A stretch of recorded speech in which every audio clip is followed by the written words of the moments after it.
Subscribe now and press the bell icon. Never miss. नाज़रीन, अवाम तक में मैं हाजिर हूँ कुर्बान बलोच। मुल्क में वज़ीर आज़म इमरान खान ने आज एक बार फिर लॉकडाउन की मुखालफत की है। उसका जो मौक़िफ़ है वो वही है कि हम लोगों को जेल में नहीं डाल सकते, सब लोगों को राशन नहीं दे सकते, तो लोगों को अपने तौर पे मुहतात होना पड़ेगा। सिंध हुकूमत ने जब ये वबा फैली तो सिंध हुकूमत ने बहुत तेजी से इस पे काम किया, लॉकडाउन किया और सिंध हुकूमत की बल्ले बल्ले भी हुई। लेकिन अब वहाँ मामलात वहाँ भी ढीले हो रहे हैं और उसकी वजह ये है कि कोई हिकमत अमली लोगों को, जो दिहाड़ीदार है, मजदूर है, उनको राशन देने की कोई हिकमत अमली सामने नहीं आ पा रही। और कहा जा रहा है कि वहाँ जो सिक्योरिटी इदारे हैं, पुलिस और सिक्योरिटी इदारे, उन्होंने सिंध के मुख्तलिफ शहरों में जो चेकिंग का सिस्टम है उसको वीक कर दिया है, ढीला कर रखा है, जिसकी वजह से लोगों का निकलना शुरू हो गया है या लोग अपनी नॉर्मल जिंदगी में आने की कोशिश कर रहे हैं। इसके नतायज यकीनी तौर पे इसलिए अच्छे नहीं होंगे कि जो मेहनत की गई है उस पर पानी फिर जाएगा। इस हवाले से हमारे साथ लाहौर से हमारे सीनियर दोस्त इमदाद सुमरो साहब हमारे साथ हैं। इमदाद सुमरो पॉलिटिकल बीट करते हैं, उसकी पॉलिटिक्स पे काफी गहरी नजर है, खास करके मुस्लिम लीग नून और पीपल्स पार्टी पे उसकी गहरी नजर है। और वो जैसे रिपोर्टिंग तो लाहौर से करते हैं, लेकिन उसकी सिंध के पॉलिटिक्स पे भी गहरी नजर है और खास करके पीपल्स पार्टी हुकूमत और उसकी जो भी उसका किरदार है, इसके हवाले से इमदाद सरगर्म है। सोशल मीडिया पे अपना यूट्यूब भी चला रहे हैं, पे भी अपनी राय दे रहे हैं। तो आज हम इमदाद सुमरो को यहाँ अपने प्रोग्राम में, अपने चैनल पे वेलकम करते हैं। इमदाद, जो सूरत हाल बन रही है कोरोना की वजह से, आप शुरू से वज़ीर आज़म या वफाकी हुकूमत का किरदार भी देखते आए हो, पंजाब हुकूमत का किरदार भी, और सिंध हुकूमत ने यकीनी तौर पे लीड एक लेके रखी थी। लेकिन अब जो देखने में आ रहा है कि वो चीजें वहां स्लो डाउन होती जा रही हैं, तो आप इसको चीजों को कैसे, किस तरह देखते हैं? शुक्रिया कुर्बान। असल में दो तीन एस्पेक्ट्स हैं इसके। जाहिर है जिस तरह सेहत का मामला था तो उस साइड पे हुकूमत सिंध ने लीड किया है पूरे मुल्क को, चारों सूबे अपने वजीर आजम को छोड़कर, यानी इमरान खान की जहाँ हुकूमतें थी, उन्होंने इमरान खान या वफाकी हुकूमत को छोड़कर हुकूमत सिंध के इक़दाम को की पैरवी की, तकलीफ की और वो लॉकडाउन की तरफ गए। जो जो इक़दाम हुकूमत सिंध ने किए वो उन्होंने अख्तियार किए। ये तो साइड थी सेहत वाली साइड पे, यानी कोरोना से निपटने के लिए या उनको कम से कम उसके असरात को कम से कम करने के लिए। दूसरी साइड क्योंकि जो होनी थी ज़ाहिर लाम वाला, जिसका इजहार, जिसका खदशा वज़ीर आज़म इमरान खान भी मुसलसल करते रहे, वो ये थी कि कोरोना से जो लोग दिहाड़ीदार हैं, जो गरीब हैं, जो मेहनत कश है, वो मुतासर होंगे तो उनको हम उनकी हिफाजत नहीं कर पाएंगे, उनको खिला नहीं सकेंगे, लिहाजा बहुत बड़ा मैस क्रिएट होगा।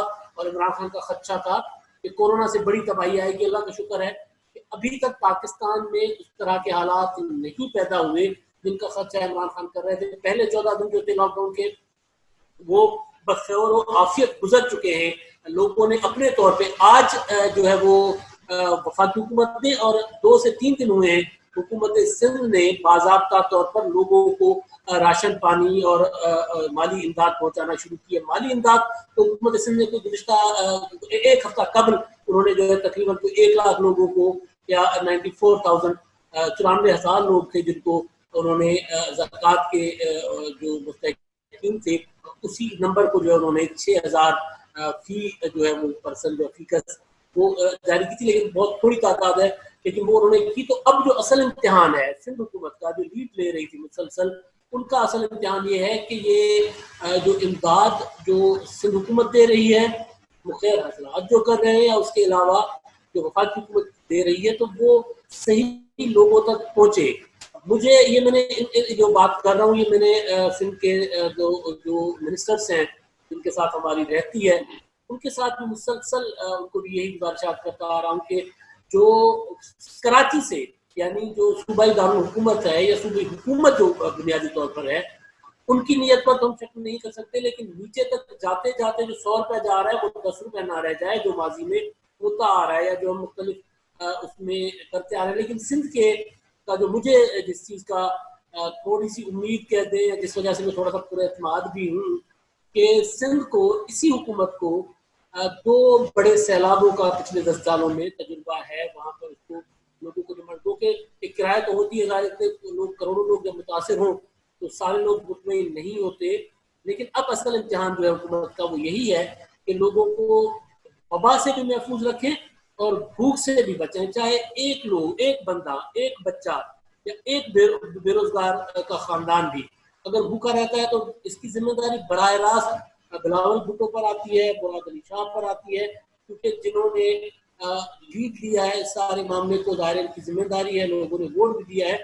तो कुछ शिकायत अब आना शुरू हुई है। आज मुझे मैं अगर बात मुख्तसर करूँ उसके बाद अगला जो आपका, आज मुझे हमारे दोस्त हैं लाल माली, काफी रहे हैं, आजकल पीटीआई के एमएनए हैं, तो उनसे मेरी डिटेल बात हुई तो वो ये कह रहे हैं कि उनकी शिकायत थी जो वजह है कि उमरकोट में पीटीआई की बहुत ज्यादा स्टैंडिंग है।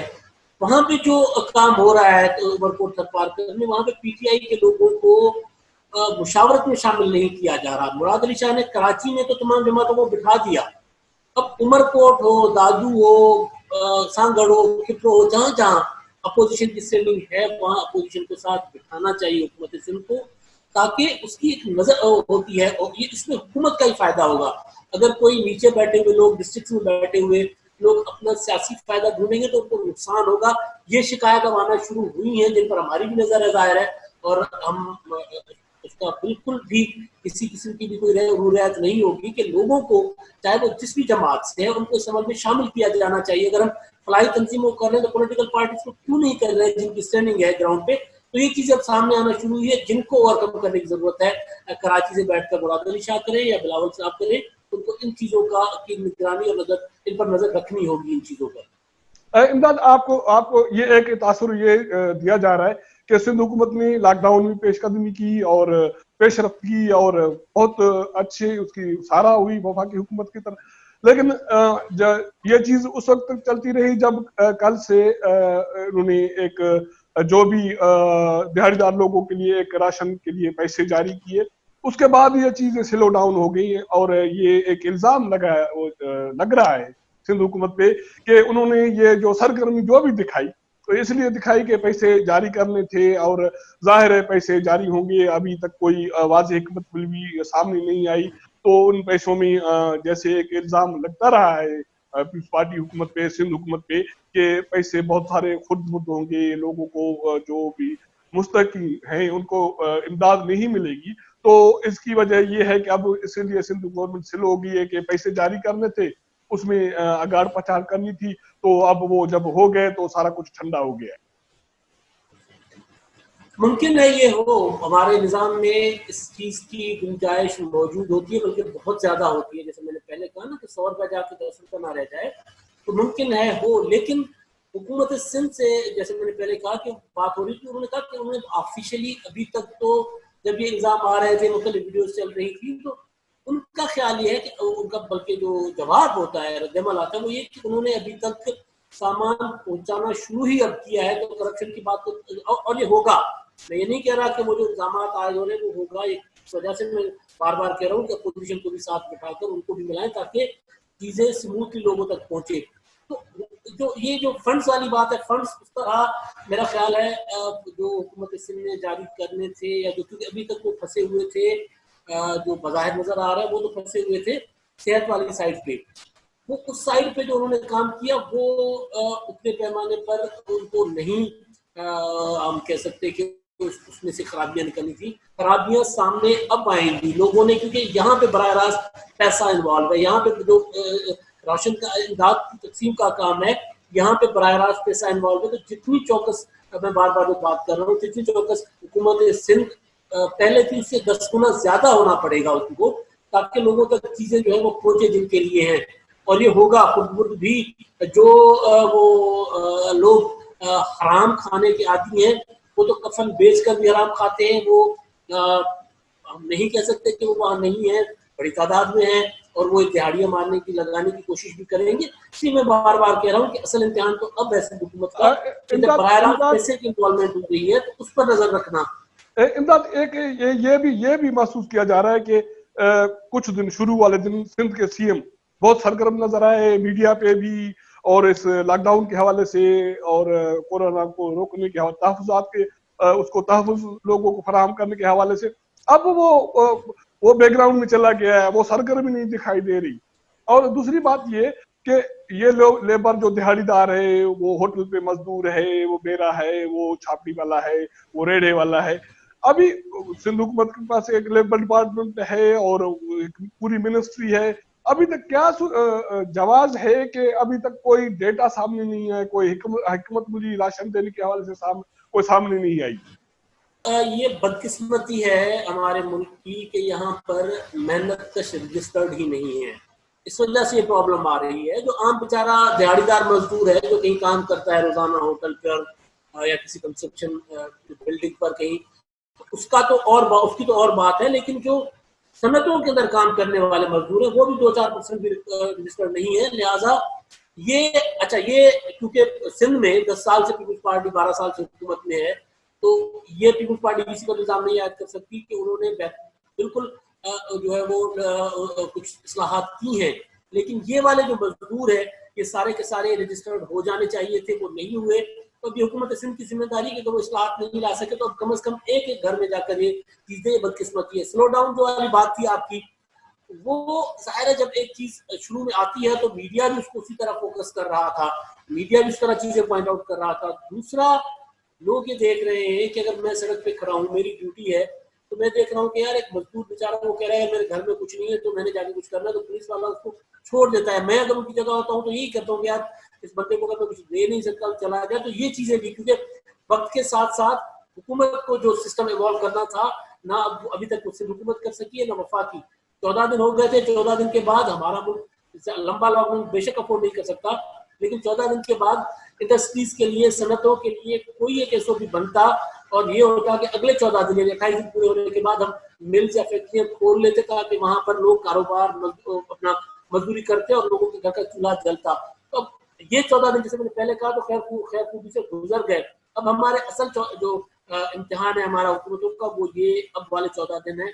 इसकी तरफ अगर वो जो स्लो डाउन वाला आप बात करें, अगर इसी तरह उनका रवैया रहा तो लोगों को फिर ये कंट्रोल भी नहीं कर सकेंगे, लोग निकल आएंगे, क्योंकि या तो लोगों को घर बैठे खिलाएं या फिर उसके लिए प्रॉपर एसओपी के तहत, ताकि कोरोना भी ना फैले और लोगों का रोजगार भी चलता रहे, दोनों लाइनों, यानी बीमारी से भी बचाएं, वबा से भी बचाएं और भूख से भी बचाएं, तभी जाके हम इस चीज से निपट सकते हैं। जो चीज अभी तक लेक कर रही है, जिसका अभी मुझे नहीं लग रहा कि किसी भी हुकूमत के पास उसकी कोई हिकमत अमली अभी तक बनी है। इमदाद, मैंने एक मुख्तसर सवाल किया था, सीएम सिंध बैकग्राउंड में क्यों चले गए? पीपल्स पार्टी की पॉलिटिक्स को आप नजदीकी से देखते हैं, मुझे अंदाजा है कि आप इस चीज को आपने महसूस किया होगा। इसकी क्या वजह है? मुख्तसर में ये लोगों को सुनवाना चाहता हूँ कि इसकी क्या वजूहत? नहीं, मेरा नहीं ख्याल कि वो बैकग्राउंड में चले गए हैं। वो रोजाना की बुनियादों पे, कल भी मैंने देखा था किसी मीटिंग में थे वो, चाइनीज के साथ भी बैठे हुए थे। एक क्योंकि शुरू में जो जंगी बुनियादों में काम करना था, जो मुझे लग रहा है, जो मैं महसूस कर रहा हूँ, मुमकिन है कोई अगर आपके पास इंफॉर्मेशन हो तो फिर मैं उसको डिनाई नहीं कर सकता कि कोई वजह हो। मुझे लग रहा है कि उन्होंने अपने तौर पे, सही है गलत, अपने तौर पे एक नेटवर्क, एक सेटअप बना लिया है। अब उसको वो सीएम हाउस से बैठ के मॉनिटर कर रहे हैं। रोजाना एक वीडियो मैसेज उनका आ जाता है जिसमें वो अपडेट्स दे रहे होते हैं खुद। जो काम कल मुर्दाबाद कर रहे होते थे, कल तक वो सीएम साहब खुद भी कर रहे हैं, मुराद अली शाह। तो मेरा ख्याल है कि उन्होंने एक अपने तौर पे एक सिस्टम बना दिया है। नासिर शाह का काम वो कर रहे हैं, सईद गनी साहब का काम वो कर रहे हैं और दीगर लोग कर रहे हैं। तो सीएम, क्योंकि वैसे भी अब ये निकलते हैं जहाँ पर, तो वहां पे खिलाफ वर्जी हो जाती है कि उनको करना भी चाहिए, नहीं करना चाहिए। जब ये खुद निकलते हैं तो 20-25-100 लोग इकट्ठे हो जाते हैं वहां पे, तो ये जो डिस्टेंसिंग का, समाजी दूरी का जो मकसद है वो खत्म होता है। जो मेरी इत्तला है कि उसके तहत उन्होंने अपनी ज्यादा से ज्यादा सरगर्मियां कम की हैं और अपना जो काम है, जिसको वो कहा यह गया है कि जो काम अपना तनहा अकेले अपने नेटवर्क के साथ कर सकते हैं वो करें।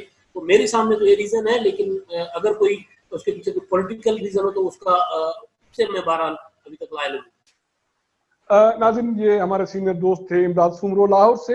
इमदाद सुमरो का कहना है कि ये मुल्क की बदकिस्मती है कि सारे मुल्क में कोई ऐसा सिस्टम नहीं है जिसमें मजदूर तबके की कोई डेटा हो। वो और तो और सनती मजदूर जो है, जो रेगुलर मजदूर होता है, उसके उसके उसके हवाले से डेटा नहीं है। जो होटल्स पे काम करते हैं या कोई और शोबे में काम करते हैं, वो तो किसी खाते में नहीं आते। तो अब वो सिंध हुकूमत के हवाले से उसका ये कहना है कि अब उसका रियल इम्तिहान है कि लॉकडाउन के हवाले से, कोरोना के हवाले से उन्होंने जो भी जंगी बुनियाद पर इकदाम उठाए हैं, अब उसके लिए हकीकी इम्तिहान ये है कि जो दिहाड़ीदार लोग हैं, मुतासरीन हैं, उनको राशन इमदाद पहुंचाए, और यही सिंध हुकूमत का अब रियल इम्तिहान है।